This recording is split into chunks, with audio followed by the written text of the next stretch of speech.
Tony's in. How you doing, Tony's son? How you doing, brother? Yeah, man, I'm good. How are That is a blooming beard that you've got on your face. Goodness. It's a you? Tony's topper. In. How you doing, Tony's son?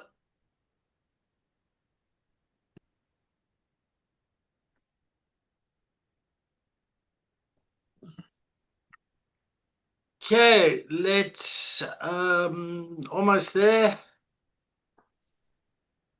All right.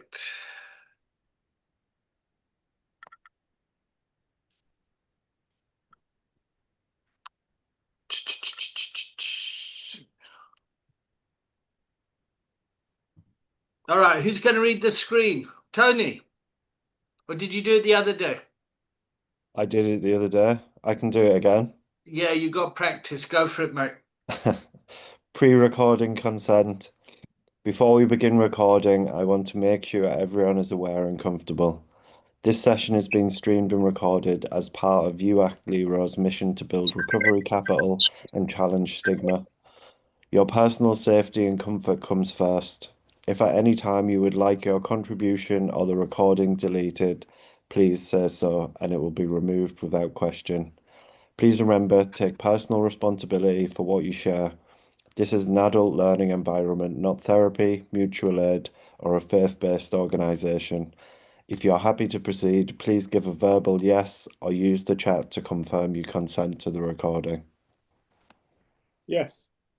Yes. Yes. Yes.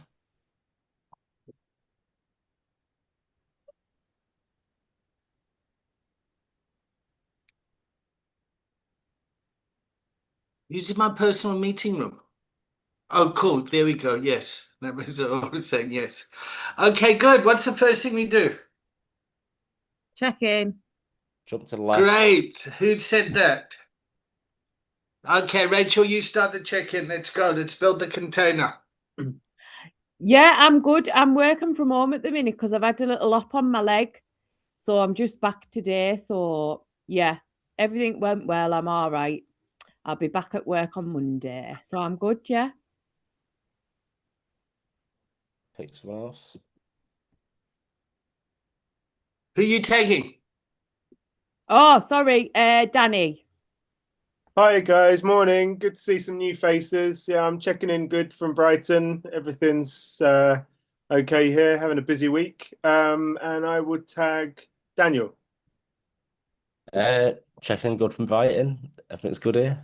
And busy week. And well, actually, there's been a delay on the dog. The dog's not going back till Saturday now. So I will tag Haley.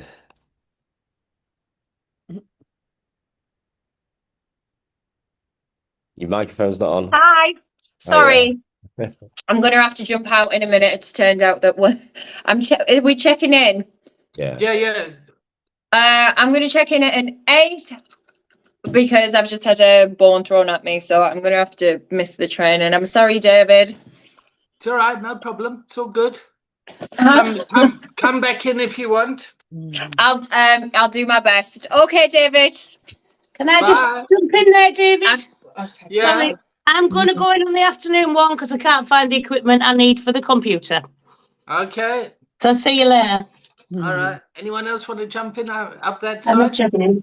Yeah, I'll jump in on the afternoon one as well. All right. No problem. With Di. I'm going to kill somebody in a minute. So we have to Crisis, go chaos, and conflict. All right. Haley, who are you taking?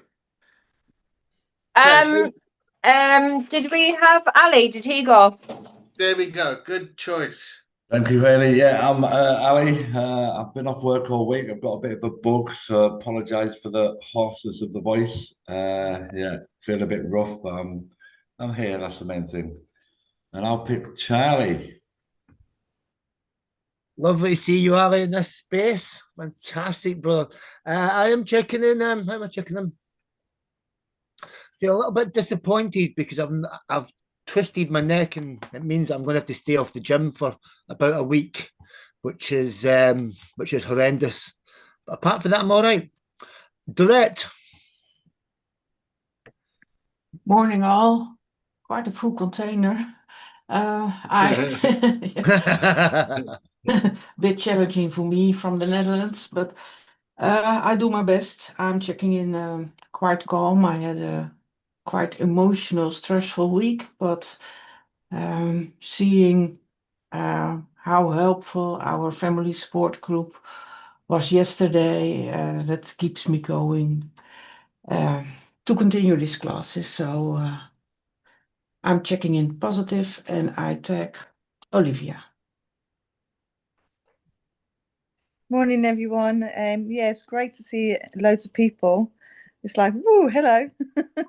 I wasn't expecting that, but yeah, nice to see you all. I'll check in. Rachel, no, you've done it already. Nicola, please. Hello, everyone. Yeah, I'm okay. Nothing to report really. Just sorry for being a bit late. It's been a bit hectic the last couple of days. So yeah, I'm good. Thank you. Sorry, I don't know who's been because I was late. Aurora, have you checked in? Hi, good morning, everyone. I'm checking in okay. I think I have the flu at the moment, so I'm just currently trying to stay out of the way of everybody. Not feeling 100%, but one more day until the weekend, so that's good. And I'm sorry I've missed the other Zoom things. I didn't have the link and I didn't know. I've just been busy, but I'm glad to be here and excited to start. Oh, who hasn't gone? Tom, did you go?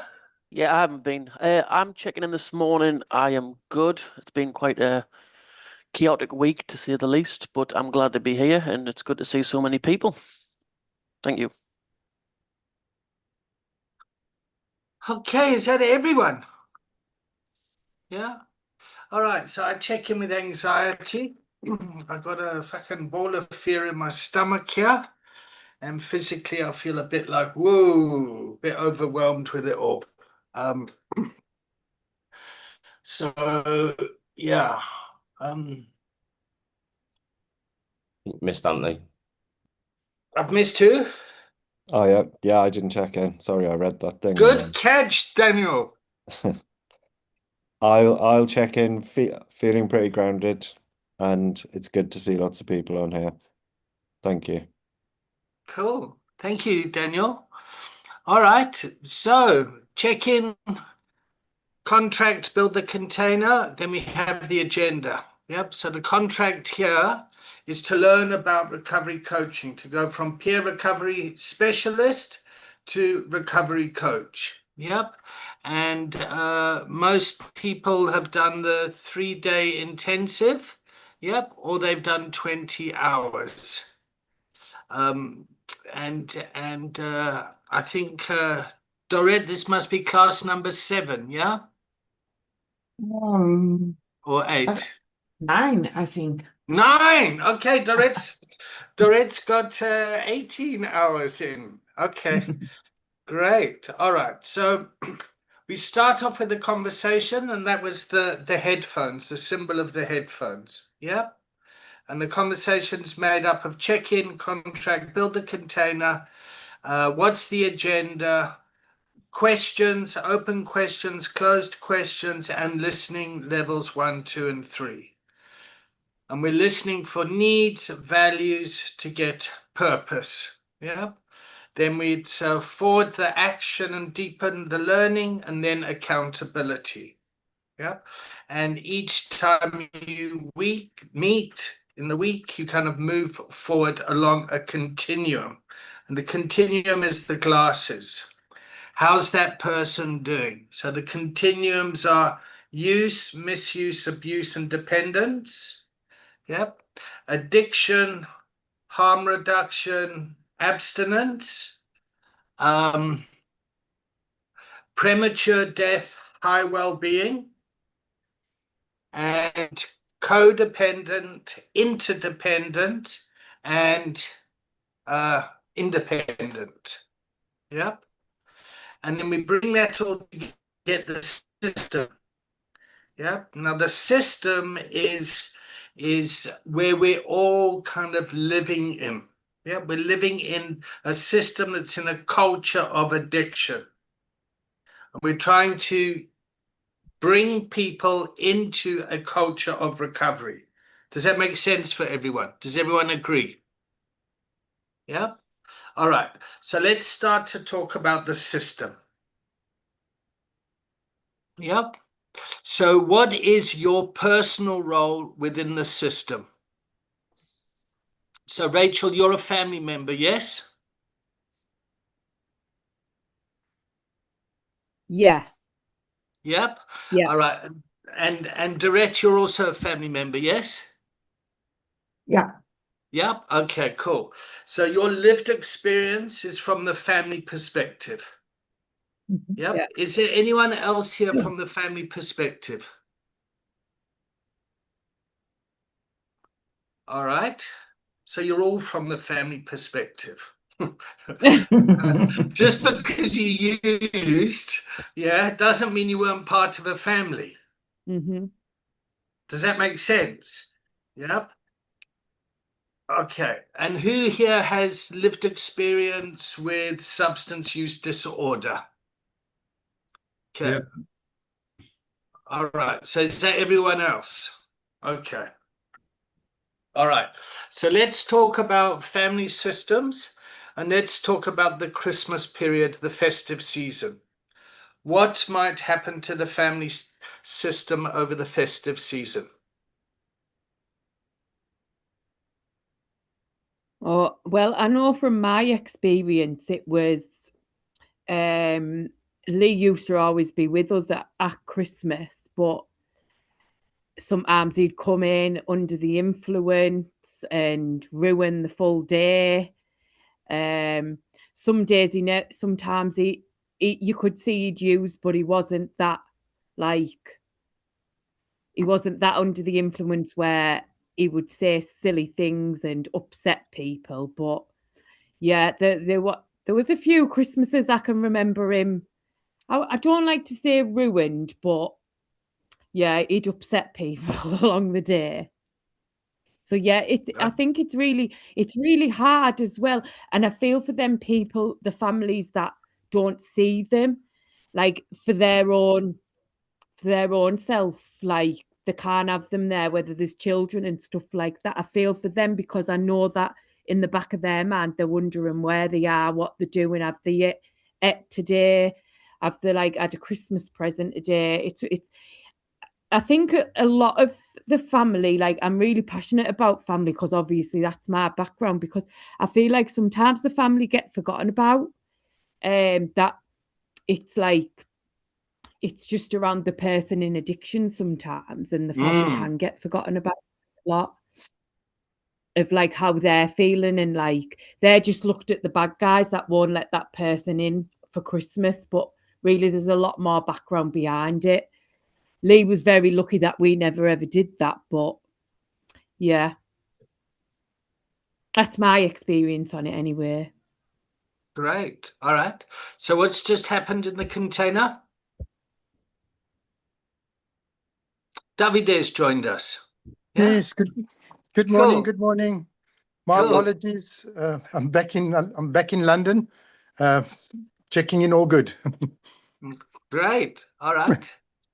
Okay. Who wants to summarize and catch Davide up on what we've spoken about so far in the container? Quick summary. Okay. Who doesn't want to? I'll jump in quick. Okay. There we go, Tom. Good. Good. I don't want to do it, but I'll just thought I'll do it. Great. Great stuff. Good to see you. So we've just all checked in, and then David sort of read out the contract, and we then spoke about Christmas and the family around Christmas and how does that look like over Christmas. And then Rachel came in, who is a family member, shared their experience around Christmas time and what it was like with her brother. And then you have now joined us. Thank you. Wonderful, Tom. Thank you. Thank you. Okay. So what Tom did well there is he welcomed him. He didn't say, "Why are you late?" So it's warm and welcoming and summarized what was going on. The reason we want to be good with this is because the chaos of addiction, and we don't know how hard it is for people to get somewhere on time. So we need to be okay with that. Yeah. However, we need to show up on time if we are facilitating or holding space. Yeah. So we need to be there, but we need to be able to be flexible with the inconsistency that often goes with the culture of addiction. Yeah. Okay, great. All right. So anyone want to build on what Rachel was saying about Christmas time and families? I can. I know for me, I've never really like enjoyed Christmas time because it was always like pretty turbulent in my household. So like when the holidays were coming up, I'd have to brace myself for like fighting, yelling, just any type of issues.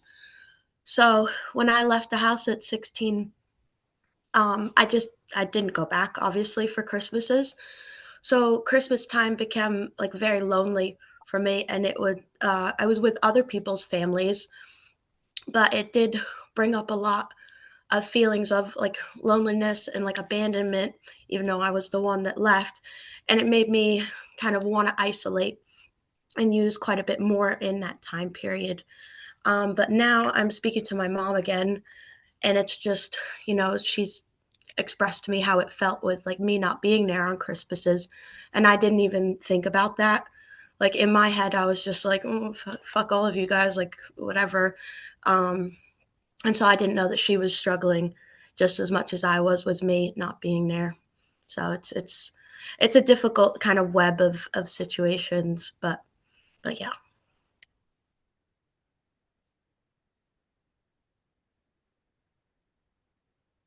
What? Yeah, Nothing. I'm just waiting for someone else to come in. Fantastic. Yeah. That's wonderful. That was I'll have a go. perfect. It's I'll absolutely have a go. perfect. Yeah, but who's Yeah. that? Ali, I'll Oh, try. there you go. There we go. I'll try and speak through my hoarse voice as much as I can. Yeah, so when I was in active addiction, the first thing I used to do every morning was have a drink or use. And it was kind of normal. But I remember my first Christmas, which would have been 2019, and my mum would have probably still been worried about the fact that am I going to drink? Am I going to use? I remember that day being very, very long. It was probably one of the Very longest long, days huh? in my life. I drank loads of cups of tea, smoked loads of fags, and I got through it. Now, 6 years on, Christmas isn't really an issue anymore. But I can imagine it being a lot harder for people new in recovery. Hello, Paul. But I think a blessing now for my mum is she no longer has to worry that I'm going to drink, I'm going to use. It's not a problem up there. So that's kind of a beautiful place to be in at the moment. And I'll leave it there before I cough.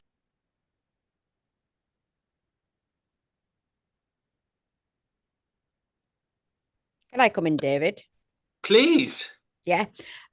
So I'm feeling a little bit annoyed about Christmas. But it's purely because last year I was in no place to be around alcohol whatsoever. But it's like this year I've said to my partner, it's fine because he's at my house for Christmas. It's fine if you want to have a couple of beers. And he's like, no, Nick, no, it's absolutely fine. I don't want to have a drink, which, I really am grateful for. And I really respect him for respecting me and my alcoholism, because he's not an alcoholic. He can have a couple of beers and leave it at that. As you probably know, I can't do that. But the problem for me is I don't want him ending up resenting me, because when he's with me, he can't have a drink. So it worries me. I think annoyed is probably the wrong word. I don't think I'm annoyed about it. I think I'm more worried. I'm more concerned that eventually, all right, we've only been together at 15 months. So this is our second Christmas together. But I don't want eventually, if things move on in a relationship and we moved in together, I don't want him to think that he can't have a drink around me. He has drank around me. He's drank around me at his house, which it doesn't bother me. He drinks lager for a start off. It's never was my thing. But I did have my parents come up to his house the other week because they don't live too far away from each other for something to eat. And I just said to him, will you just move? Because he's got like bottles of wine and Prosecco and stuff in like a crate on his kitchen floor. I said, will you do me a favor? Will you just move them? I said, because if my mum sees them, I know that she's going to worry that there's alcohol in the house and that I'm going to drink it because it's there. Because I know how my mum thinks. So yeah, we did move that, and there was cans of lager there, and she didn't sort of bat an eyelid, but I just know how my mum thinks, and it's the same when I go to their house. It's kind of like me and the kids will go upstairs to watch a movie, and straight away my mum and dad are opening a can of lager. I went down one day and my stepdad jumped out of his skin like he was doing something wrong, like a naughty schoolboy, and I don't want people to have to feel like that around me, but I do understand why they do. Yeah, can everyone see the whiteboard? Yep. Yes. Okay. So, what are we learning so far about the system?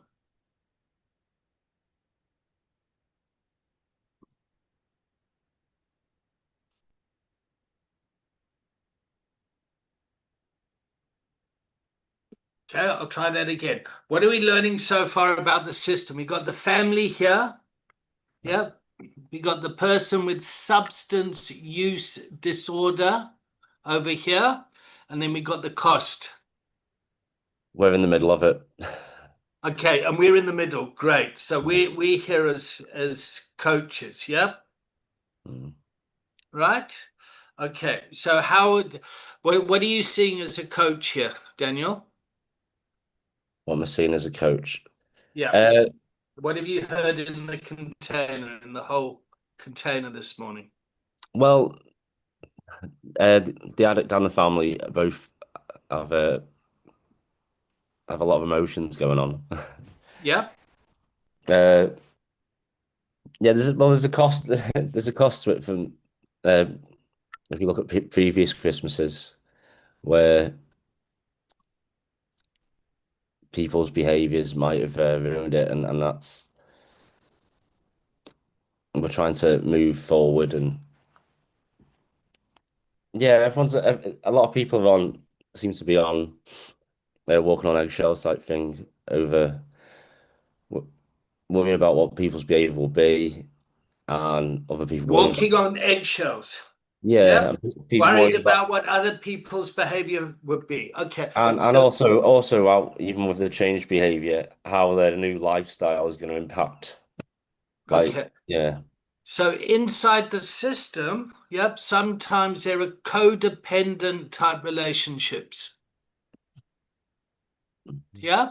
yeah, And then if we go to the other extreme where there are people that are independent, yep, it still has an impact. Yep. So my son's not coming around anymore. It causes too much chaos. He's out there, he's on the street. Oh, has he got a Christmas present? How are they doing? The ghost of their absence still impacts. Can you see that? Everyone? Yes? No? Yes. Yep. Okay. Where we want to try and move to within the system is to interdependence. What does that mean? That So word? interdependence means we're working on this together. Yep. So we're equal in the relationship. Yep. Where a relationship is codependent is I'm going to behave my emotions on your behavior. So I'm going to, if you're feeling up, I'm going to feel up. If you're feeling down, I'm going to feel down. Yep. Independence is, yeah, fuck you, I don't care what's going on. There's no relationships. Yep. Interdependence is we're working on this together. So the family needs to move towards a culture of recovery as well, and a culture of resilience. Does that make sense? yeah. Yep. Then Thank I you, have a Aura. question. So like I shared in the other one that I removed myself from the family dynamic earlier this year because Yeah. of you know, they're not willing to look at a culture of to do any of that of moving to a culture of recovery. So how would that operate in that triangle? Okay, so I would say you're in a culture of recovery. Yep. Mm, And you're the family member here in a culture of recovery. And when you look at your family system, it feels too chaotic for you. So you're choosing to be independent from that, yeah. and that you're okay with that. Mm, Yep. How do you feel about your choices here? yeah, good. No, Yeah, okay, cool. Okay. So I'm keeping myself safe this Christmas. I'm not getting involved in the drama. I'm all right. yeah, yeah. So Yeah. that's the All right. independent. Yeah. Mm, Yeah. All right. So how many families, regardless of addiction, yeah, just normal, whatever that is, come together over the Christmas period and things escalate into a premature death way? Yeah. They don't move from high well-being, they go down to stress, to premature death. Daniel, you smiling there? That looks like a Oh yeah, no. yeah, yeah, yeah. My family. I mean, it used to be. I have a new system now, so I go up in at the end of January, so when everyone's really bored, Okay. and then I get all people are actually happy to see me, and then there's I don't know my fam. I've got half of my family are addicts and half of them are quite sensible. So just when I go at that time, I get a bit of fuss and there's no drinks about or anything, and the temptation is not there. So, but Christmas time, well, between me and my brother, we just used to ruin it all the time. But then my sister would get absolutely, she'd explode. She'd be like, you'd think she was on drugs because she's Okay, like cool. So, 2 so in the family system, you've got the siblings, two Yeah, brothers and a sister, and it would kick off. And now you're in a culture of recovery. You've decided to go at the end of January yeah, after the Christmas season. yeah. Yep. All right. How is the system after Christmas? How It, much depression is there in January? There's like, well, that's why it's nice because they're happy to see me, and because they're depressed as it's January. Yeah, yeah, no, I Daniel, would I'm say, just asking the whole container. yeah, I'm sorry. asking the whole container. Like, no, it's don't apologize, please. Yeah. But like January, a lot of people can sink down into depression, huh? Yeah, Christmas is over, blah, blah, blah. Most divorces happen around January. You can also in recovery, especially in AA, it's called the January blues. You know, Yep. so you get to like January, you think, what, another year of this, blah blah blah. We tend to do like step 4 workshops in January to like help people in the recovery overcome that. I know for me, it's just another day. Even like a new year, it's just another day to me. But yeah, a lot of people can struggle, especially because it's cold as well. It's cold, miserable. There's no the sun out, is there? So it can have a negative effect on some people. All right. So we're just trying to think systemically here. Yep. And how we can use coaching to identify the individual role player within the system and then build rapport with them. Do you mind if I jump in here, David? No, I don't mind. When I've just been hit listening about Christmas and sometimes the chaos, and I noticed everybody has a different thought around Christmas, how it should be, what it should look like, how people should behave, and it's all like sort of almost lack of communication. I think there's certain expectations individuals have on what Christmas is, and when it doesn't meet these separate people's expectations, that's when the chaos erupts. Whether it's the time the dinner comes out or how people should be talking to each other, and it's all these different expectations of just one day causes this absolute chaos. whether you're in recovery or not. I don't know. It's just an observation.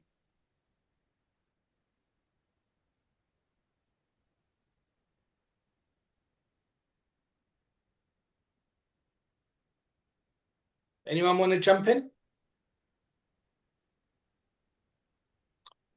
Yeah, can I? I just want to jump into what Tom just said there, because I think that's an absolutely great point. I mean, you get to about the end of November, the start of December, and the whole system, not just in recovery, but the whole system is systemically in chaos. The traffic out there is mental. The shops are mental. All this lead up, all this build up, and all this atmosphere to this one day. And yeah, everything's in chaos. The whole system's in chaos all around this one day, this whirlwind around this one day. And for me, personally, it was a kind of excuse where I could kind of let myself go for that one day, for the 30 years that I was in addiction, that I could go, right, I'm allowed to do this because everyone else is ultimately doing it as well. But yeah, I just find it chaos out there at the moment. I don't know where this traffic comes from. There seems to be this population that just come up from nowhere into December, and then the streets are filled, the shops are filled, everything's filled. And for me personally, I find it really overwhelming. I find the whole November and December really overwhelming. So what I then do is I isolate a bit more, because I'm like, whoa, this is far too much. Everywhere's busy. So that busyness has an effect on me. So what I do is I take a step back. Even on Christmas Day, when my family's in chaos, conflict, crisis, and chaos, the whole of December, not just that one day, but the whole build up to that one Monday. And as someone who is 3 years now, you've been sober, to step back and look at the chaos, because I've not been able to do that for all my addiction days. I was in the chaos. So to step back and have a look at it, and the chaos is by design, obviously, for Christmas Day. And then as me, as an addict and an alcoholic, I was getting caught up in this systemic Christmas atmosphere, and even as I talk about it now, man, I'm getting my wound up. So it's a real fractious time, December, especially for this addict, and I really need to be so careful. I need to be really careful. Hope that made sense, man. Thanks, Tom, for what you said there. Yeah, I totally relate to that. Absolutely. David, can I also say something? I don't know, Kenny. No. No, okay. The container says no. I totally agree with Charlie. I come from a background where my dad owned restaurants and bars. And coming to this time of the year, I always had a fear, because I always had to work, be behind the counter, serve people in the restaurants, in the bar. And that time of the year, I see how people come in full of life, spirit, happy, joyfulness. And it's just like Charlie's saying, it's just chaotic. People are just on another level. The excitement, the adrenaline, it's like it's everybody's like partying like there's no tomorrow, and it's chaotic, and the family gets drunk, the mom, the parents, and I used to sit back and I used to see all this, and it was a fear, because how many times that evening, all of a sudden, the party just changes. Somebody gets upset, and there's a big fight, and nobody knows what the arguments were about.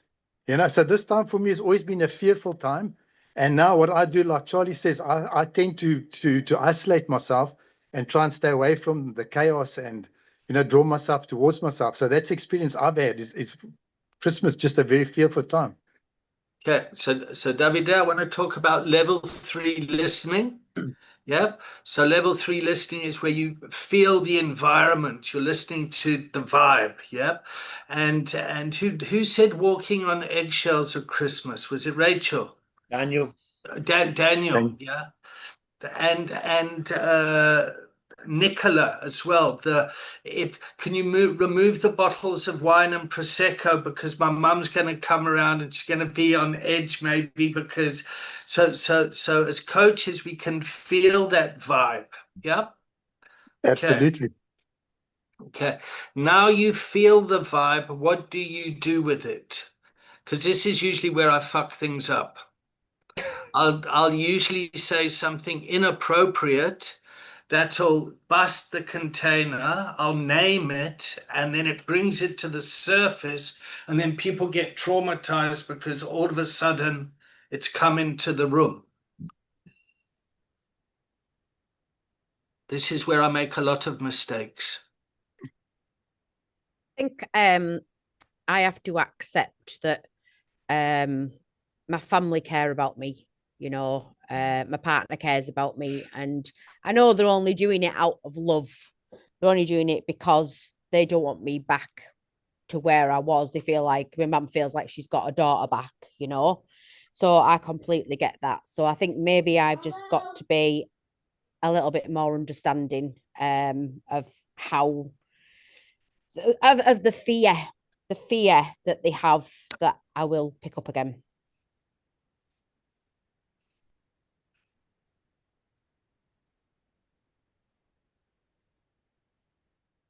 So that's where the system is in a state of anxiety about what might happen. Yeah. And David is talking about the trauma of what it was like in the past around this time. Yep. With walking on eggshells with a very volatile father and the family system. Is that correct, David? Have I said that? Have I said that respectfully? Yes, and a lot of customers are as well in the restaurant as well. Oh, they were also on edge. Oh well, yeah, everybody would. After a while, yeah, everybody would if there's So the whole environment is charged. The whole environment. Okay, cool. So nowadays, what's happening with you is you've got this kind of history, yeah, that comes into the environment around this time of year. So emotionally, you're being primed. Yep. So when you're primed, it's like a gun. It's the triggers, the gun is cocked and it's primed to shoot. So you're walking in and a lot of people are primed. Yeah. And then suddenly someone pulls the trigger, bah, bah, bah, bah, bah, bah, bah, bah, and then it becomes a Mexican standoff. Okay. So what are some of the things that you guys are primed for? So, for example, I'm primed for being called stupid because of my schooling. So when I write on the whiteboard or something and I spell something wrong and someone says, you've spelled that wrong, I get triggered and I go into guilt and shame. I need to be aware of my priming. So let's just whip around the room and just have a look internally at some of the things we're primed for. I get that all the time, and I think I always respond the same. It's like when someone says that's not how you spell it, I said, "But that is how I spell it." Okay, do you see how his face kind of winced there? Yeah. So That's that exactly how anger I spell comes it. up. Yeah, when someone's spelling, yeah. That's how I spell it. I wasn't taught by some woman who pretended to know the Queen. Okay, cool. Now that's a loaded answer as well. Yeah. Yeah. Something about the Queen, and I'm sure we can go into class wars there and North and South, and yeah. I feel like, Yep, go Aura. No, I feel like I call myself very like dramatic and like I'm overreacting for feeling any emotion. So that's like what I feel like I'm primed So like any type of feeling I have, I'm always like, you're overreacting, you're dramatic. So then I don't actually let myself feel, if that makes sense. Yeah. Okay. So what's your judgment around that? Over dramatic Well, people. like my judgment is that I'm overreacting or that my emotions are disproportionate to the situation, because growing up, anything I felt was put down and dramatized. So now I had a concert that I was meant to go with two friends, really looking forward to it, and both of them canceled for super valid reasons. But I found myself getting really upset at myself for being upset by it, because I was like, you're being selfish, you're not being understanding, even though I was being understanding, but I'm allowed to be hurt by being let down. But I still called myself dramatic and overreacting for it. So Okay, so your self-talk Mhm. went off and says, well, what's the It's like message? Like, why are you being affected by this? There's reasons that they couldn't go, so you shouldn't be hurt. Okay, why should? Yeah. Okay, cool. All right. Okay. Anyone else? Yeah, I guess I'll always be primed by my speech and my stutter, which used to be really, really bad when I was a kid. And especially if I have to read in meetings or if I have to speak in public like I am now, I'm always kind of aware of I might stumble on words, and how will I look? How will it affect me? And it's kind of like a negative self-talk. I kind of still see it as a kind of a weakness, even though it's not really a weakness. So yeah, that's something that I'm always wary of. Yeah. Okay. What do you guys think Dorette might be primed for? Sorry? I'm just asking the container, the class, what they think you might be primed for, Dorette. Don't answer. Let them suffer with the question. Is it? I can't remember whether it's daughter or son. I want to say daughter. Relapsing. Okay. What else? Dealing. Not just the possibility of not just relapsing, but the possibility of it, the worry of it. You know that it might be constantly on her mind that that that her daughter might relapse, and so Yep. she's got she's always worrying about it. Okay. What else might she be primed for? Are you okay with this, Dorette? Mm-hmm. Good. I think just the whole conversation of it, this constant conversation of addiction and recovery. I think that could be my primer. Okay. What else? I also think, David, if somebody says something in a joking manner, somebody says something in a joke about Doret's daughter or Doret's situation or family, and obviously it's not a joke, and I think Dorette will that'll trigger off. What did Dorette say when she first came into the container and checked in?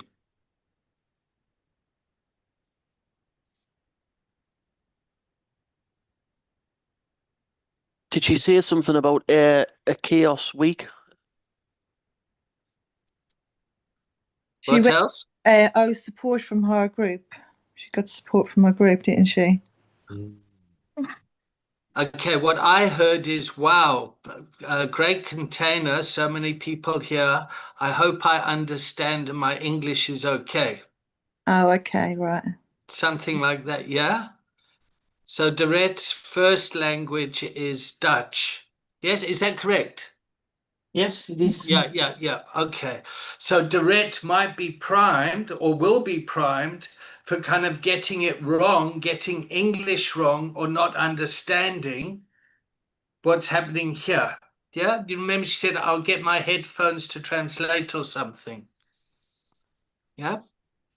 So a lot of people might be primed that come in where English isn't their first language. Does it make sense to everyone? Okay. Thank you, Dorrit. What else you is that correct, Dorrit? Correct. I just looked up the word prime, but I Oh, cannot you find see. I Wonderful. I understand what it's about. What will be most on your mind around Christmas? Mhm. Yeah. So Dorrit, can I ask you just to speak from your heart in Dutch around how you're feeling around the Christmas period? Nou, jullie hebben het al heel goed gezegd. Ik ben echt wel heel bang. Ja, ik moet constant mezelf in de gaten houden dat ik niet te veel op mijn dochter let. Dat ik niet te veel zoek naar aanwijzingen dat het fout gaat. Thank you. Would you like to add anything else? No. Okay. How do you think Dorrit is feeling by watching her body language? Anxious. Anxious, yeah. What else? Uncomfortable. Yeah. Tense. What else? Hurt. Okay. Okay. There's a lot of emotions going on there, huh? I think she was shrugging her shoulders a bit, and I don't know if that maybe sort of powerlessness, almost like don't know what's going to happen, or it's beyond my control, maybe. Yeah, it started off like yeah. Yep. Dorrit, thank you for that. That's a great model of listening to level 2 listening. You don't actually have to understand what the client's saying or the person is saying. You can read from the body language. Yeah. How familiar are Dorrit's feelings with other family members here in the container?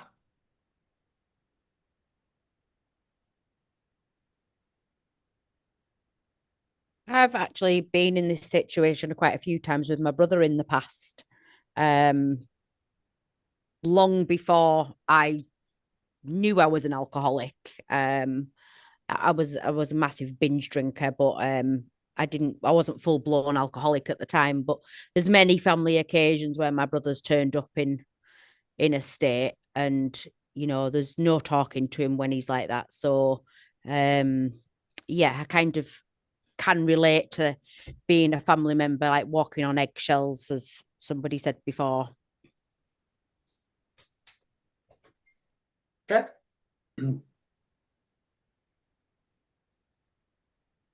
Anyone else?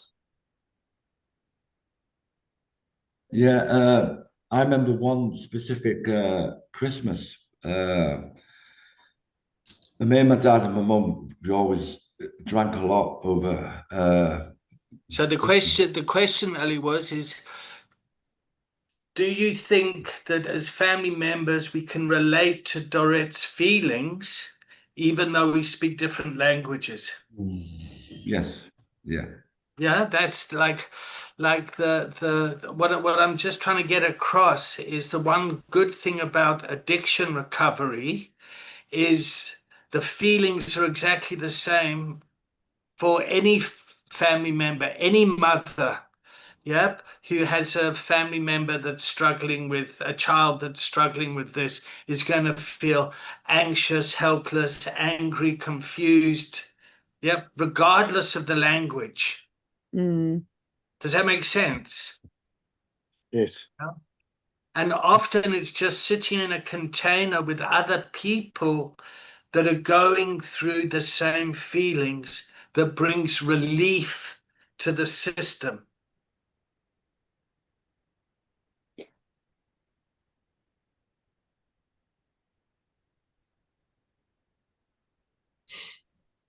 How are you feeling, Dorrit? Good.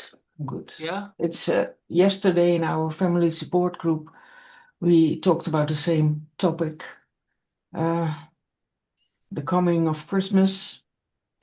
And yeah, do you have alcohol in the house? Do you not have alcohol in the house? Like Nicola just said, I don't want to project my anxiety on my daughter. She has been away 2 Christmases because she was in a clinic. She wants to have a nice Christmas, and that's all the problem about Christmas. It has to be nice. Hmm.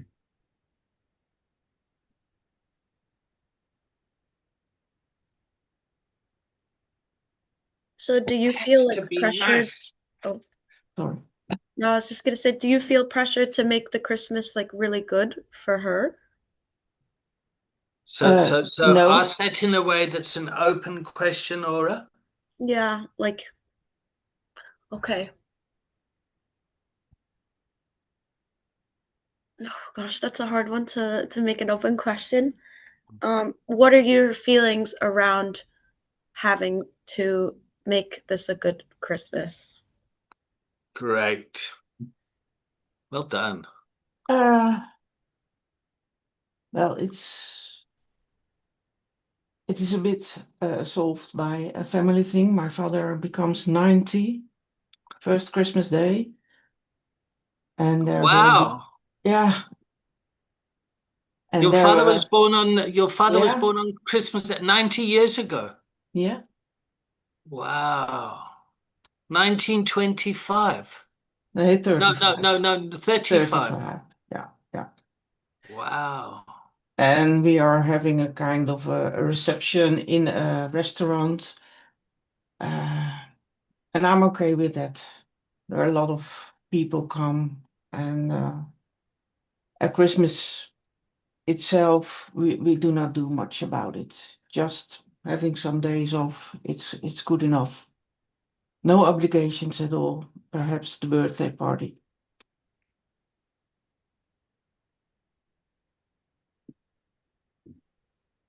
1935. Wow. Dorette, how do you feel about your daughter being around your family? I know for her that she likes it. She likes they are all nice to her, so that's good for her, because a lot of people have walked away from her. So that's a good thing. But yeah, well, in the back of my head, I hope she doesn't drink too much, because she thinks she can have a drink, and I have to let that go. I think we will be okay, but time will learn. Okay.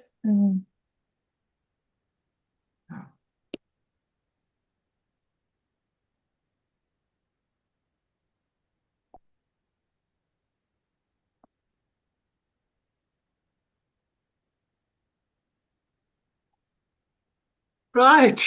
Time for a cup of tea, I think. Yeah. Yeah. All right. So just before we take a break, let's just quickly whip around the container. One thing that you've learnt. We'll start with you, Danny.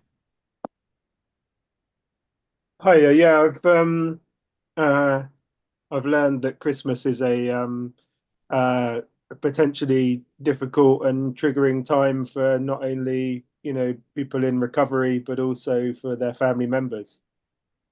Great. I've had a slight challenge contributing too much to the conversation, because I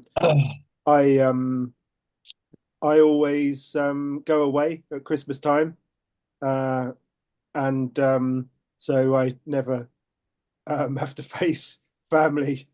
But yeah. How are you feeling, Danny? I'm okay. Basically, my daughter it's her birthday on Christmas Day, and also my other daughter, it's her birthday on the 22nd of Oh. December, and I haven't seen them for 9 years, and Okay. that's the reason I take myself away at Christmas time, because it's a very tough time for me, and so I tend to keep my Christmas sort of celebrations to quite a minimum, and choose to take a break instead. So, you know, that's kind of why I've been a bit quiet this morning. Oh. So it's painful. Yeah. Yeah, I can, when you said that, I started to feel, ooh, fuck, that's an ouch. Yeah. So that landmine's come into the container now. Yeah. Thank you. Great learning, Danny, and thank you for sharing that with us. Who are you tagging? I will tag Tom. Thank you. Yeah, I just wrote down about the culture of recovery, that a family must move towards that culture of recovery. I learned that everybody's feelings and perspectives around Christmas are different, and I think unity seems quite important to this. So I think the family must move towards a culture of recovery. I think it's really important. And I will tag in Rachel. Yeah, I feel a bit like Danny. It's Lee's birthday on the 17th, so a week before Christmas. Like, he died October, then it was his birthday a week, like 6 weeks after. And I find his birthday and Christmas more tougher than his memorial, just because of the little going up and seeing him on his birthday. And like, when I go and get my mum on a Christmas morning, he'd be there with his kids doing the presents with my mum, and then he'd go home and have his Christmas, and then like I'd take my mum, but we just have that little thing on the morning, and then we'd probably all end up together on the Christmas night sometimes. So yeah, it's a tough week coming up next week for me, and for my mum as well, like, because my mum goes back to when he was born, and you know, like stuff like that. It's tough. Oh, Yeah. it's a whole fucking drama, huh? It Yeah. all comes out at Christmas. Oh, fuck. Doesn't it just? Hey? Doesn't it just? Feel Yeah. like I'm on the edge here. Yeah. Did you feel the container was going down into like, oh, fuck. So what did I do? I jumped in with kind of made a completely inappropriate joke to try and shift the container as well. Yeah. Yeah. Just so thank you for sharing that. It didn't mean to be offensive. What I was just trying to do is to just kind of bring awareness to the system, and stories from the past can impact the present. Yeah. And also not mentioning the past can impact the present. Okay, let's go to Nicola, because that was such a big yawn. She's just thinking, God, I want my tea in a fag. When are we going to stop? Not a fag because I don't smoke, but definitely Okay. coffee. I just think I've learned that everybody has different expectation of what Christmas should look like. Okay. Great. Olivia? Yeah, just the same as Nicola, really. The expectations that like everybody kind of has all these things that they think happens, and then there's a big anticlimax because it's all over. Didn't go the way I planned it. Yeah, exactly. Okay, cool. All right. Ellie, what have you learned this morning? Yeah, We'll go Ellie, Dorette, and then Daniel. I'm learning as I did on the coaching course. You know, the other side of how family members are feeling, especially around Christmas time. You know, even though my mum doesn't have to worry as much now, she will still always have that little thought in the back of her head. You know, what if? What if? You know. So you're becoming aware of like, oh shit, there's a whole lot of other people in the system here. Yeah. Wonderful. Yeah. Dorette? Yeah, the same. the December month is always challenging for everybody, and I think for this container even more. Okay. Daniel, then Aurora, and then Anthony, and then Davide. I feel really bad now. I'm looking forward to Christmas. I've got I've got church What at have you 10 a.m. learned? What have you learned? Yeah, no, it's what have I learned? It's I don't know. Uh, All right, we'll come back to yeah. you. Aura? I learned what the word interdependent means, and Okay, cool. I'm very aware of what codependent means, and I'm very aware of what independent means, and I think interdependence is it's a cool lens to like it's like it's a fresh perspective for me, like working like separately but for the same type of thing, and I think I'll definitely be like thinking about that word in like interpersonal relationships and other types of things. I'm always scared of one or the other. And yeah, like with what Danny said, like about not seeing like his daughter, like that like hits home for me. I haven't seen my dad in like 6 years, and so it's like it's I think we're all going through similar things for different reasons, similar reasons, but it is somewhat comforting to know that I'm not like alone within those struggles. So yeah, thank you. Okay. Anthony? I think what I've learned, you know, that coach's role in that triangle, but I think, you know, generally all families have their shit. Like no one, you know, we've all got individual experiences of a fractured family dynamic in one way or another. I don't think there's any such thing as happy families in 2025, you know. And I think, yeah, it's the role as a coach for someone in addiction is trying to have that unity and trying to move a family towards that culture of recovery, which I'm all Or a about. culture of resilience around the Christmas period. Yeah. Yeah, cool. Davide? Yeah, David, I've learned also not to fear, like the feelings that I used to have. And what I do now is I spend time with my daughter. She's sober for the last 8 years, and spend time with my two grandchildren, and set an example. Show them that we can enjoy a Christmas without substances. And Charlie, did you go? No, I have learned that 90 years ago was 1935.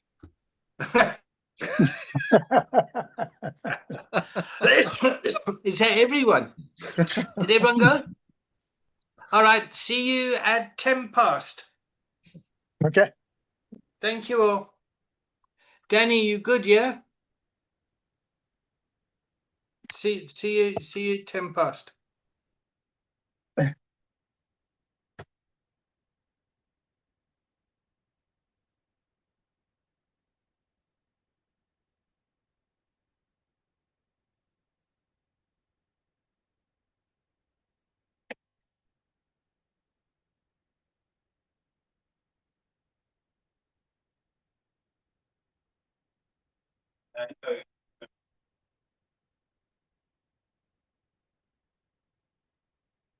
Yeah.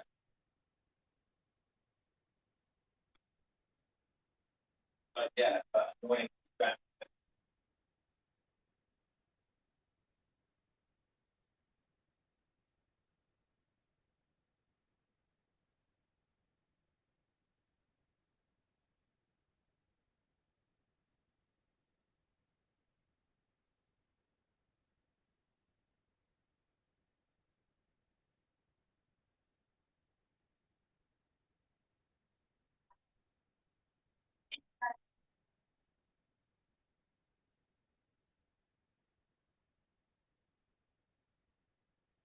you know what? I'll I'll skip this. No, I'll give it a miss. I'll give it a miss. Yeah. Yeah.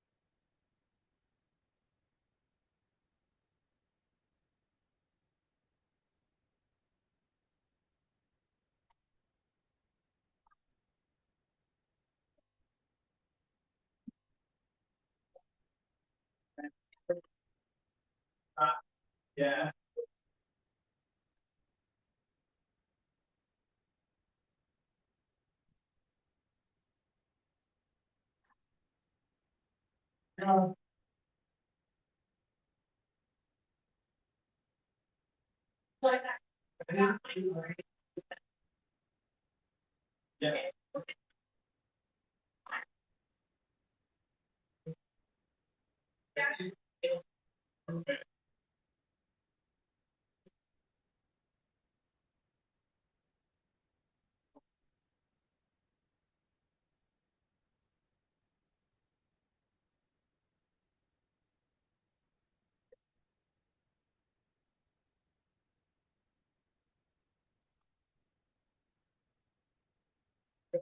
Yeah. Yeah.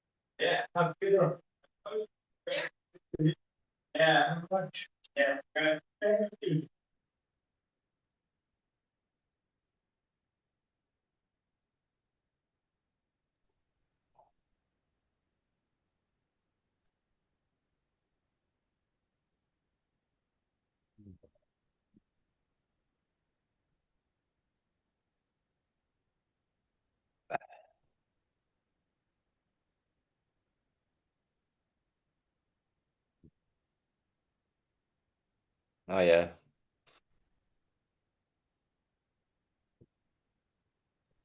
Hello. Hello. How you doing? I'm good, thanks. How are you? I'm grand, so I am. Yeah. Claire's here. Hi, Hey, Claire. Claire, how are you? Gorgeous, Mum. How are you? Cool. You okay? Yes, good. Claire, Good. please can you take 2 minutes just to describe your organization and your LERO and who you are and Oh what my you're about God. for everyone? It's an Threw me at the elevator deep pitch. end. Elevator Oh, pitch. Jack. Hi, everybody. It's so nice to see such a full container. Yes. Amazing. Shall I wait for everyone to come back so they don't miss Yeah. anything? There we go. Any of There the we wonderfulness. So how are you, David? Are you good? Yes, I'm Oh, we'll good. have to I'm catch good. up. We'll have to have a phone call maybe either in the new year or before Christmas whenever you're free. Yeah. Strategize for 2026. We got to build recovery capital around the world. We have We've to got build the change colonize makers. the world with recovery capital. Yes. Oh, well, it's lovely to see everyone. And I hope you're enjoying the wonderfulness that is David and his amazing. I was just saying to Danny what a fabulous facilitator David is and how wonderful. Excuse my hair, I don't know what's going on. Yeah, so I run a small LERO, registered as a charity. We're based in Brighton. So if any of you lovely people want to come and visit. So yeah, we're lived experience. I'm a recovering addict, alcoholic. We operate a little recovery hub in Brighton, and we're like a starting point for people, or a reconnection point. It's drop-in, so the only requirement is that people want to get sober and clean. So we're not a homeless project or anything like that. We are a safe, sober, drug-free space. So people have to commit to that if they want to get involved. And yeah, we work with people as longer as short as they need, really. Some people get involved, like the gorgeous Danny and Daniel. Give us a wave, Daniel. They're like my right-hand people, wonderful volunteers who we're training up to become recovery practitioners. Yeah, is that all you need from me, or do you want a bit more? I can rattle on for days. That's great. Tell us So has about your anyone got auction. any questions for Claire? Yeah, I think she should tell us about her auction she just did. Oh, Okay. yeah. So we're not commissioned. We're not a commission service. So we don't get any money off the government. And in a way, we like it that way, to be honest, because we don't have to jump through their hoops. So like I say, our focus is abstinence. We work with CGL, who are harm minimisation. So we signpost a lot of people to CGL who are interested in harm minimisation. So the way that we afford our amazing little hub, and that we're going to just about to open a new one as well because we're outgrowing this space. We do lots of fundraising, and the wonderful Daniel and Danny are budding entrepreneurs as well, and they help me to come up with ideas on how to make the wonga to afford the roof over our head. So we've just raised over 20 grand. £21,000, nearly 22,000.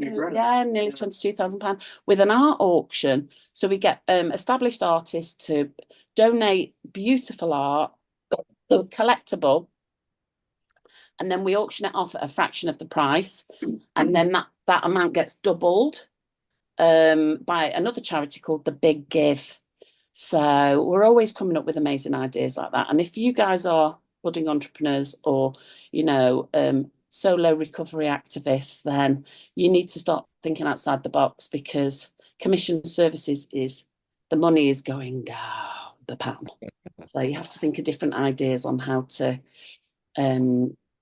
become sustainable. And we run loads of different courses as well. So if ever any of you want to have a chat about anything, or if you need any sort of ad hoc support on, what legal structure you want to register, you can always drop me an email. I'm sure David will share that with you. I'm all for supporting anybody who's in recovery who wants to make a difference. So yeah, any other questions other than the gorgeous Daniel? I would just like your email if that's okay, because I've got an idea that I've been thinking about, but I just don't really know how to start it. So I would like if that would be cool to talk about that. Yeah, David will share that with you, won't you, David? Yeah, what is it? Yeah, what is it? It's Kennedy Street, isn't it? I'll Claire put and it. I'll Kennedy put it in the Street. group chat. Yeah, Daniel put it in the group chat, but it's Claire, CLARE, at, Yeah, I know. and it's all one word. It's kennedystreetrecovery.org. Street spelled out like STREET. Yeah, as in like the road. Yeah, Kennedy, KENNEDY, STRET, and then recovery. We all know how to spell that. .org. .org. Yeah, It's in the chat. yeah. Thank you. Thank you. Yeah, and I'm happy to do a Zoom with anybody if anybody's got any.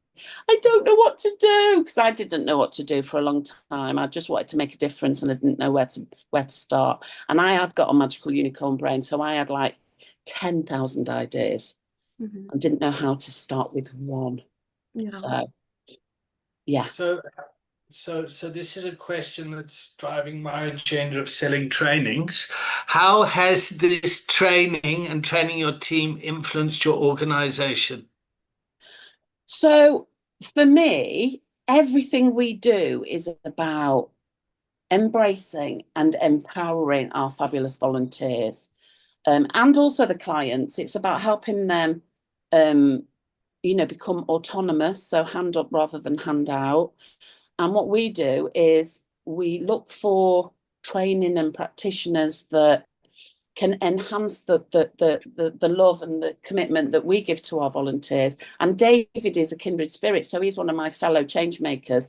And I for one, I love Danny to bits and I love Daniel, but I want them to be able to move forward with their life. And if this skill set that David's training them, this certification can help them get employment either with us or with another organisation or as an independent recovery practitioner, then what a beautiful gift to give people, and that's what we do. We want people to flourish and we want them to fly.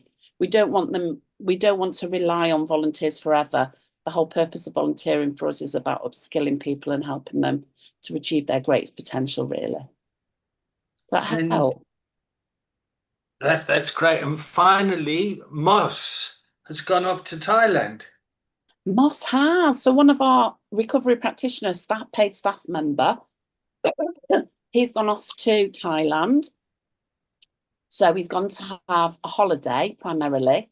And he's also having lots of conversations with lots of rehabs over there in Thailand, because there's quite a number of recovery rehabs in Thailand. So I know he's done a week's work volunteering at one rehab with a view to applying for a job next year. So yeah, he'll be back. I'm sure he'll pop in next week if we ask him. He's back on Saturday. So do you want me to ask him to pop in next week, David, and give you an update? Any time. So where we are today is we're talking about the system, and people with lived experience are coming into organizations. They're getting trained and skilled up, and then they're going into the employment market. Yep. And what I want to make sure is that skill set is valued and is rewarded in a way that is beneficial for the organization that's hiring them as well. Yeah. And this is a systemic challenge that we're facing as a country, as commission services and the money's going down, as you said. Yeah. So there's more pressure on the system financially. Yeah. But there is funding out there, people. So don't be disheartened just because you don't get money from the commission services. There is money out there. I raise a lot of money every year from small pots of funding. But to receive funding from those small pots, you have to be registered as a CIC limited by guarantee or as a charity. So as a sole practitioner, you can't apply to those pots.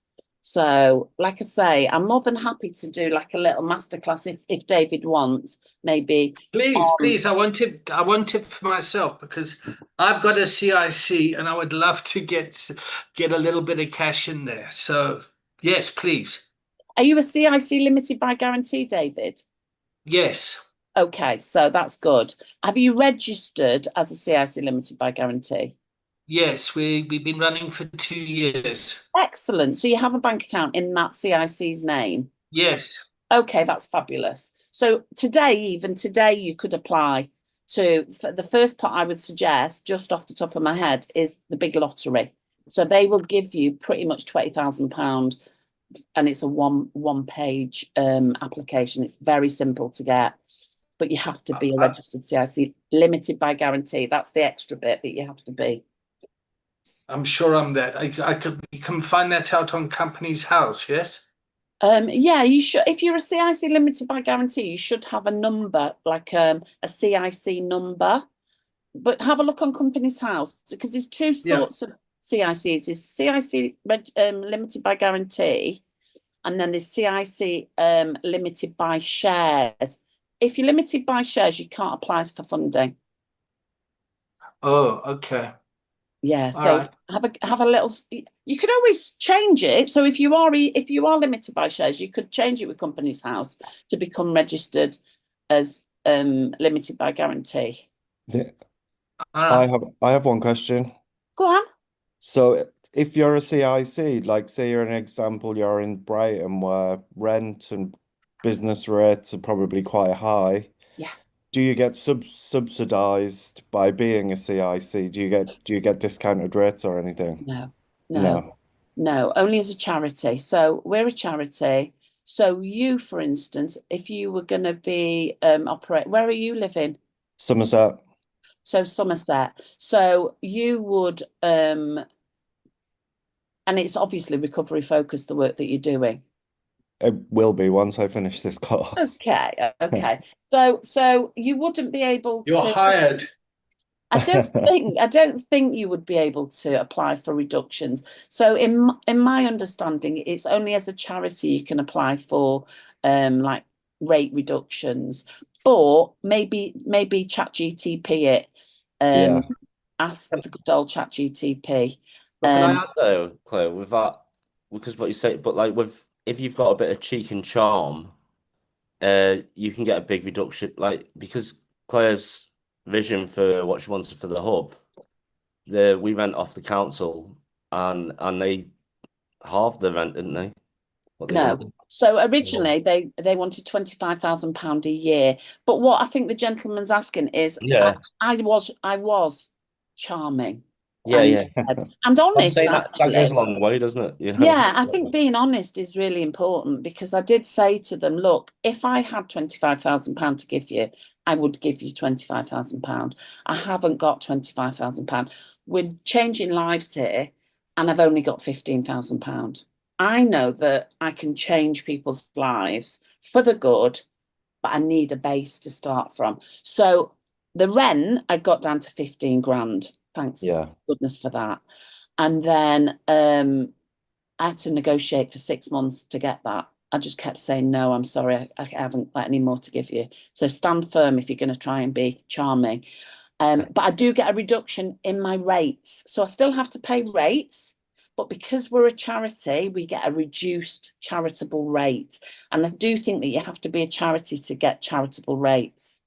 Okay, cool. But maybe, again, like I said, ChatGTP it. I don't, it's been a while since I've set up a CIC limited by guarantee. So, but what I also would say is, look at other projects that are working in your. Oh, what happened there?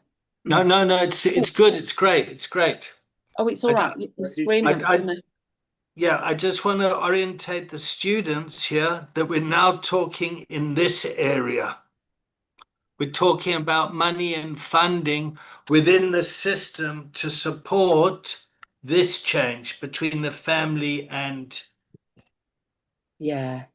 Does that make sense? Does that make sense to everyone? Yeah, I think you could work with other.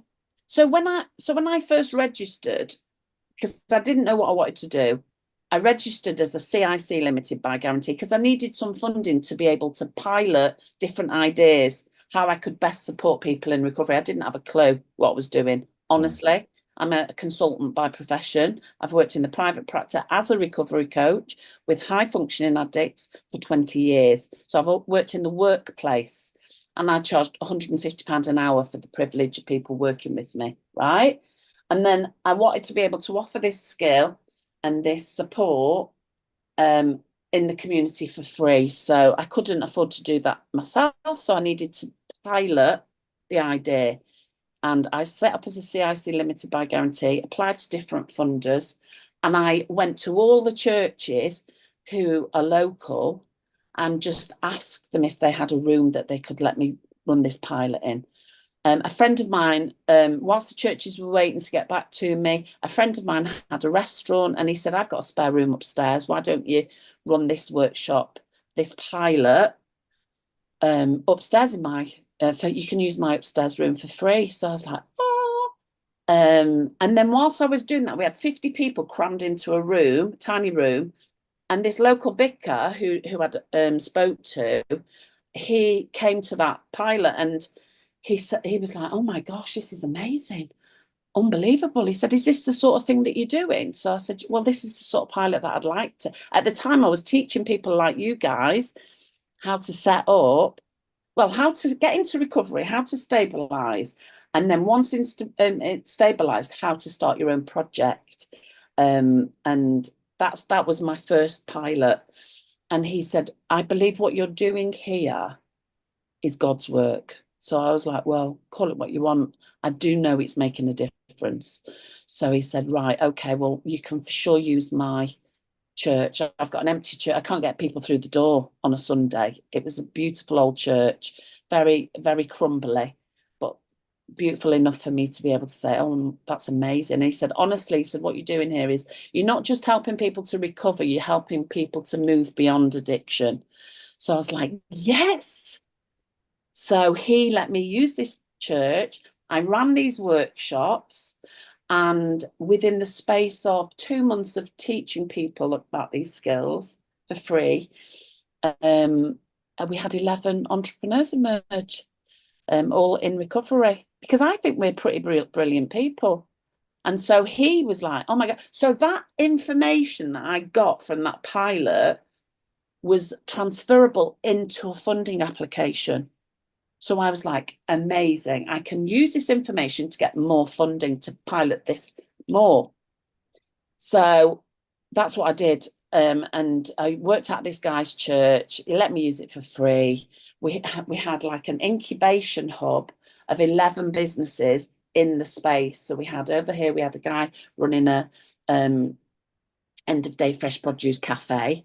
We had a guy over here running all guys in recovery and girls in recovery. We had a lady over here with a vintage shop. We had another guy running a bike repair company. We had another guy over here running a gardening company. And again, all in recovery. And it was like this amazing incubation up in the space of a church. And then COVID hit. It's like, oh. But God's got a plan. So, I just pivoted. I think that's a beautiful thing about people like us. If you're like me, is we pivot quite quickly once we know how to. So I was able to pivot and go online and help people. What does pivot mean? Pivot means turn quite quickly. So at the time I was running like a business incubation hub for people in recovery, and then COVID hit and I didn't have a base anymore. The church closed. So I was like, well, what do I do now? And all these people started ringing me from literally all over the country and asking me, oh my God, I need help. I don't know what to do. And I'm like, hang on a minute, let me get back to you. So I started planning Zoom meetings online.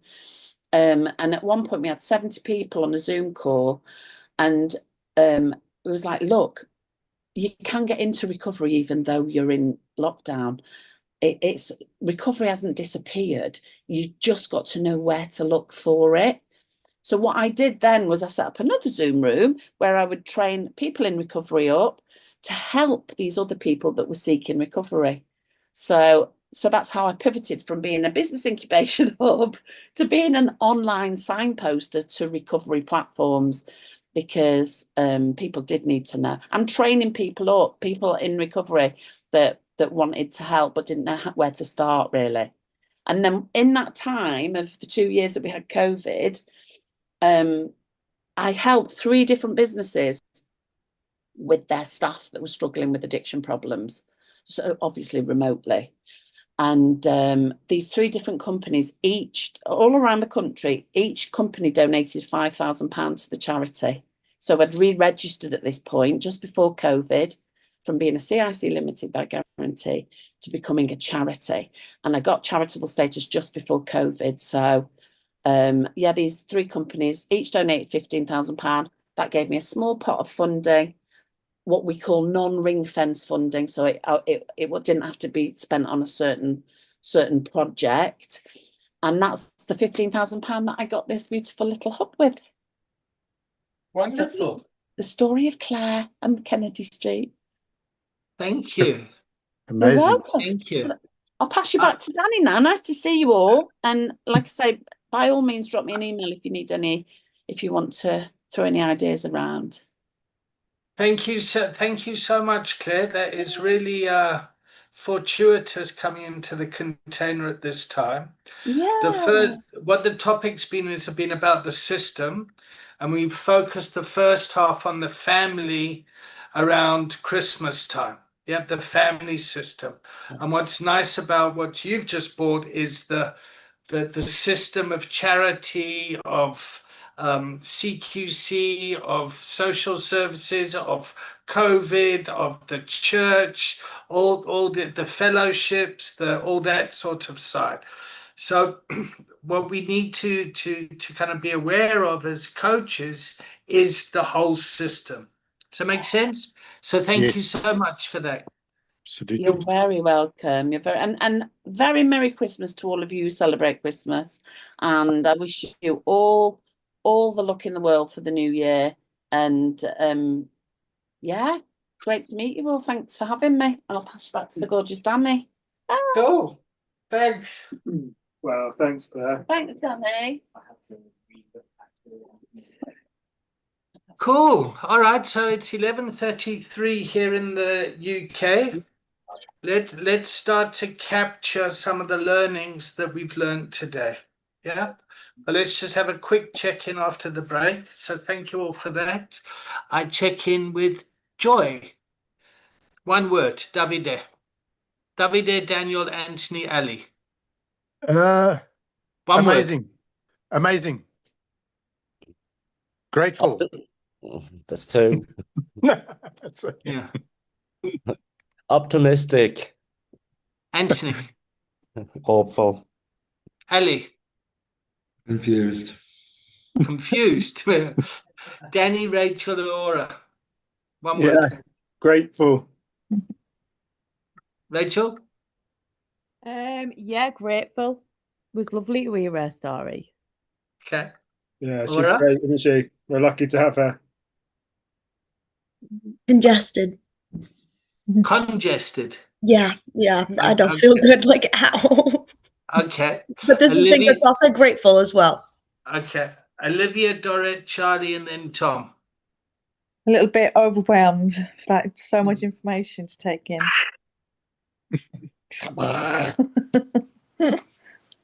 Dorrit? Connected. Oh, connected. Oh, connected. Wonderful. Charlie? Thinking of lunch. Chicken. Your one-liners today, Charlie, eh? Tom? Motivated. Motivated. Cool. So can you feel the energy in the container? It has moved to a more energized, yeah? And when Danny spoke just before the break, it kind of dropped to the compassion, to the sad, to the the sadness of being a father and his daughters are not seeing them. Yeah. So, Danny, I just went to, if I may share a little bit of my lived experience quickly. Yeah, sure. I just went back to South Africa, and the best part of that was my daughter hugging me in the supermarket and saying, "Dad, I love you." And she's 35 years old. And when she was 4 years old, we got separated because of my using an addiction, and we've never really connected. And it's been very difficult. So for 31 years, it's been really fractious. And there was a real moment there that really just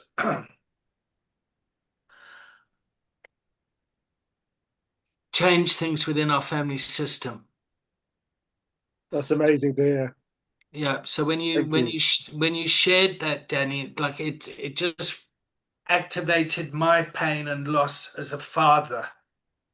Yeah. And now that I've shared a bit of my story, how has that impacted you, Danny?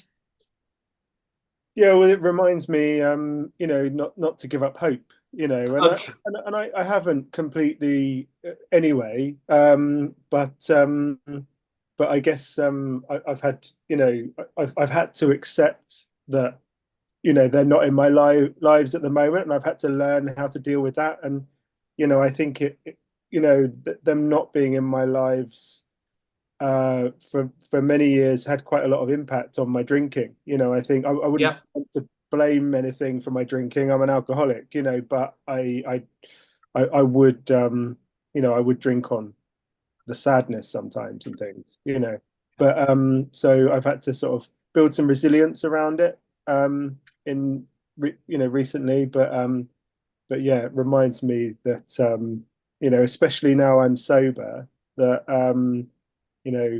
that hopefully at some point they may come back into my life. Okay. Yeah.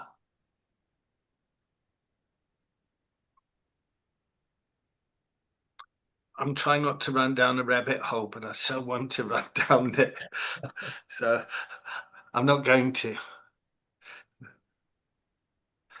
It does happen. Like, look at me, I've got my son back. So it will happen. It did take 2.5 years, but no, it's nothing like 9 years.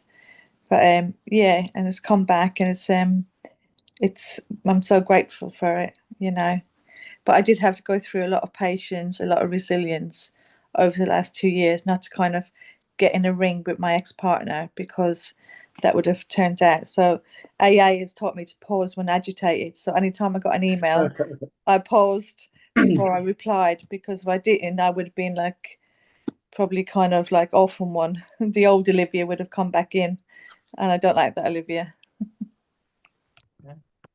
Pause when agitated. Is that AA stuff? Yeah. Okay.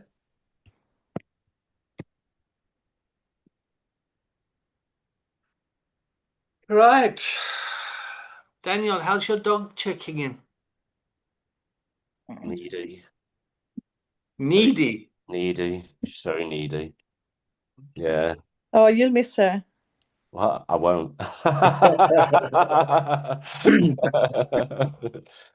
All right. So, what are some of the learnings in the container today? I'll tell you a really good point of learning there was yeah, what Claire was saying about churches, like cause especially like we go to enough meetings at churches. I mean, but they are a really, really powerful resource. If you get to know your local church, or there's churches going, because there's loads of them empty, and if you needed some space, they're the people to go and see, really. Great. So, as a recovery capital resource, Yeah. yep. And churches are empty because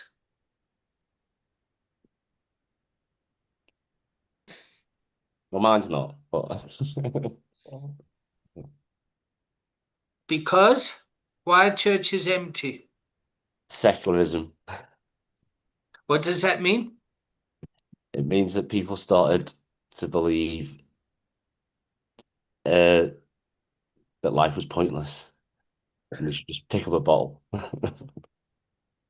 Because people are waking up. All right. So let me put it this way. There's a meeting and a support group at a police station. Yeah. It's packed. So the institution might be triggering for people. It might activate stuff that we're not aware of in the system. Does that make sense? Yeah. Yep. There's a support group at what's that place that they call it where you can go and see your children supervised, like supervised visits or something? Contact center. Contact center. Yeah, what's that about? A contact center.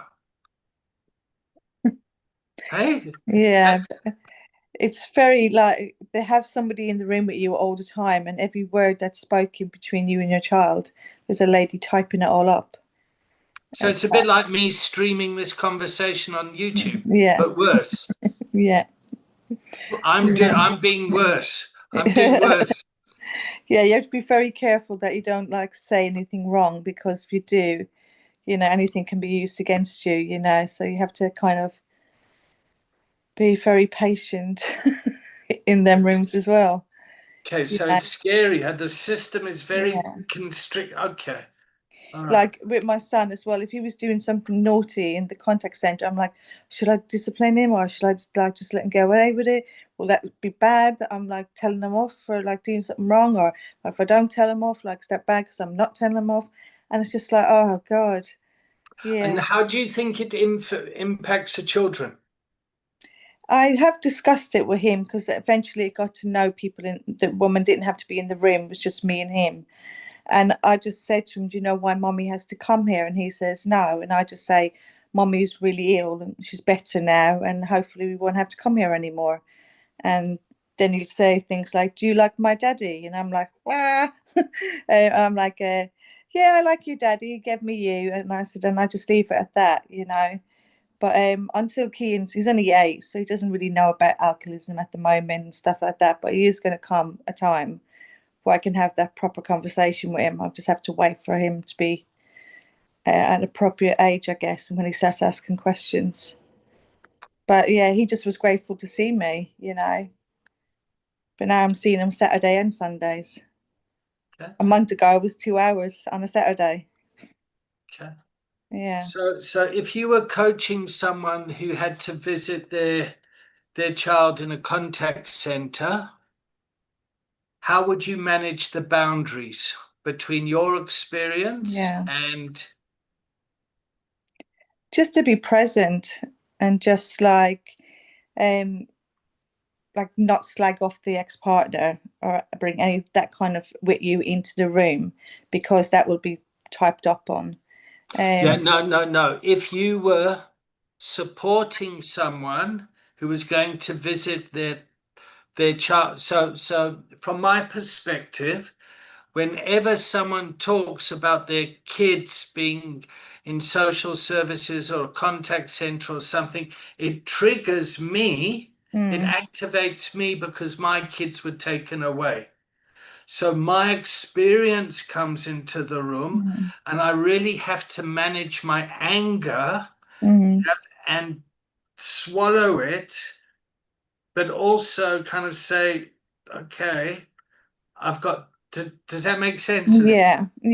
Like I always say, I've always admitted from day one that it was a consequence of my drinking that happened, and Keane was in a safe environment. He was loved and looked after with his dad, and it will happen over time. You can't just have your children like straight away if you've been causing all that trouble beforehand, something like that. I don't know.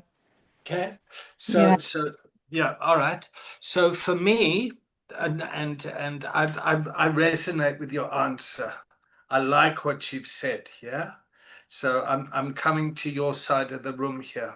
And for me personally, I had to get to a place where there was my anger around it, but then also to understand how it impacted the system. Yeah. The judge, the lawyers, the social workers, the exes, the family-in-law, everyone that was involved in this system, because I was a fucking raging mad crackhead. Mm. Yeah. And it was traumatic for everyone. Yeah. And my kid, yeah. So yeah, it's not easy. It's not No, easy. It's no. in But fact it's hard. I mean, when I talk about it, it's still kind of yeah, it's like when I spoke to people in my, like when I was facilitating and I tell them what, I give them updates and stuff like that. Like some of the ladies would go, "Don't you want to drink on that? Like, does that not want you to make you drink?" And I'm like, what would be the point of going through all that process if I'm just going to have a drink and that one drink is going to ruin the whole thing? You know, um, like I don't even think a drink anymore. It's not in. I don't feel like I need to have a drink or anything like that. But yes, that's kind of what I just say. Like, there's no point. I don't think about alcohol, so what's the point of picking that up and ruining the last 2 years and do that impacting my son again and my daughters. So okay. So can you all see the screen? Yes. Yeah. So Olivia, I'm going to do it in green so she looks like an olive. yeah, Yeah. the Has Irish. just It's because I'm Irish. has just shared her lived experience around what it was like for her in a very contained, systemic way. Does that make sense to everyone? So, so I want to just draw. We've got the culture of learning, culture of addiction, and then the culture of recovery. And Olivia has just shared her story of what it was like in the system from a resilient place. Does that make sense to everyone? Yeah. I just want to zoom in. Yeah. And it would have activated the part of her that's what it was like for me in this world. Does that make sense? Yeah. So when we share our story, yeah, it's being aware of the impact and how it's impacting us personally. Yep. Yep. And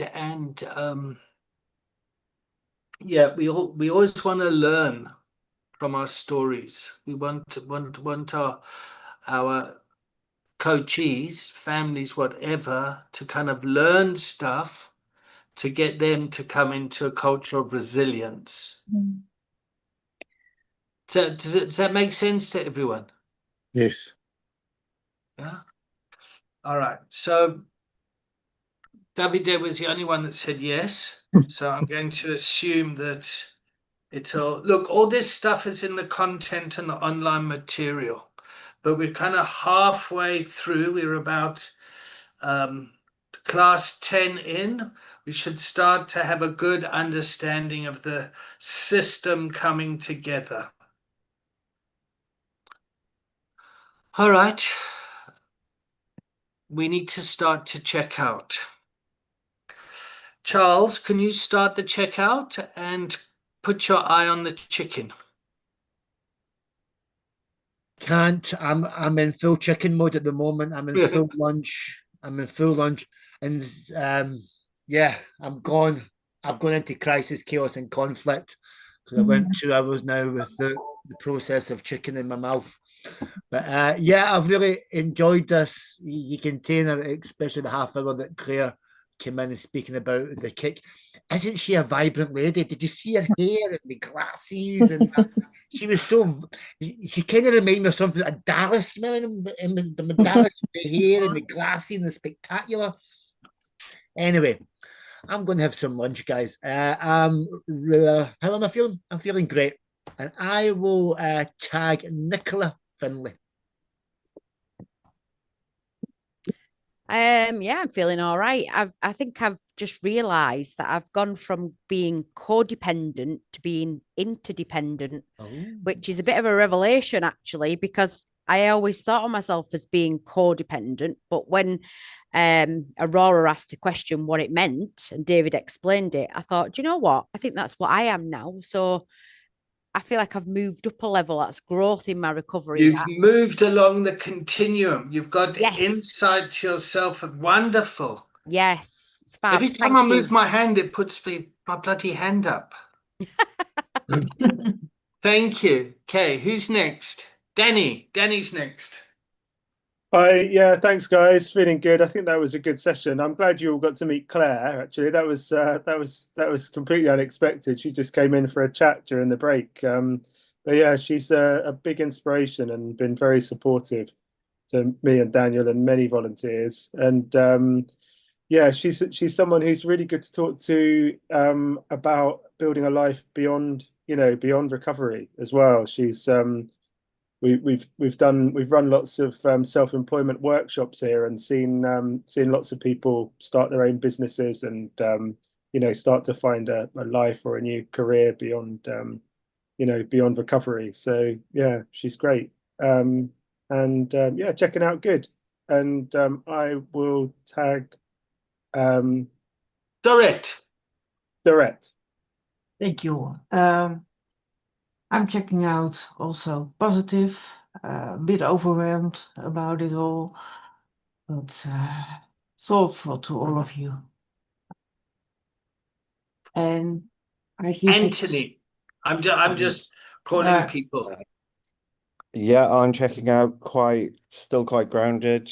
I think it was good to hear Claire and a potential, allow a potential pathway forward of using this recovery coaching for something to do good and help people. So feeling grateful to be on here. Tom. Yeah, thanks guys for everyone's participation. I am feeling a little overwhelmed but really motivated. I thought today was a really good session. Thank you. Ellie.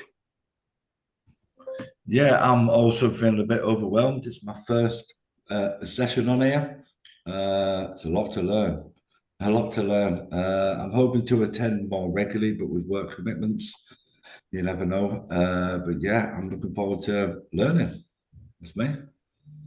Davide. Yeah, thank you. Also feeling positive and feeling that we've got now responsibility. And yeah, we must now set an example. Checking out positive.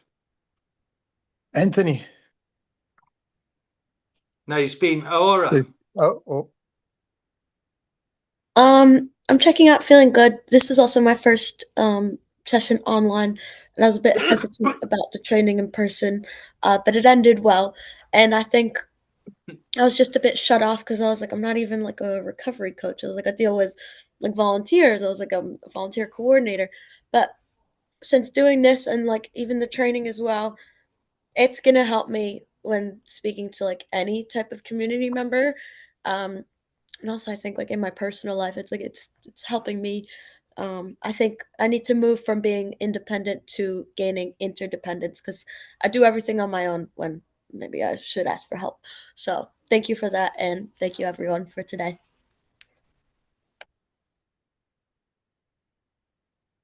Rachel.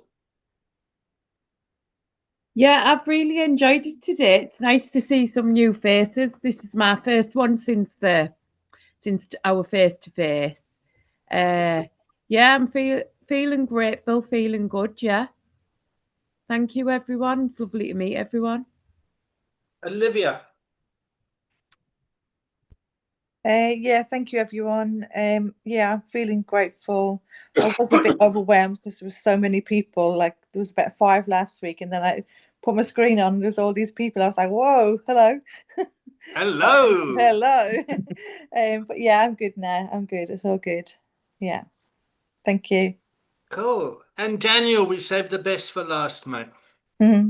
Yeah, I'm feeling really grateful, really interdependent. Yeah, I think that's been like the big revelation of the season, and I really want to storm into Coda and teach them. That's me. All right, everyone, just are we good for the recording or must I delete it? Everyone all right with that? Yeah. Good. I will Good. take the transcript, I will run it through AI and just see capture the information as well to continuously learn. Yeah. Okay. All right, and I hope this was helpful in breaking stigma. What I really loved was Dorette sharing her experience as a family member in her own language, because that really just was evidence of like the feelings are the same. Yeah.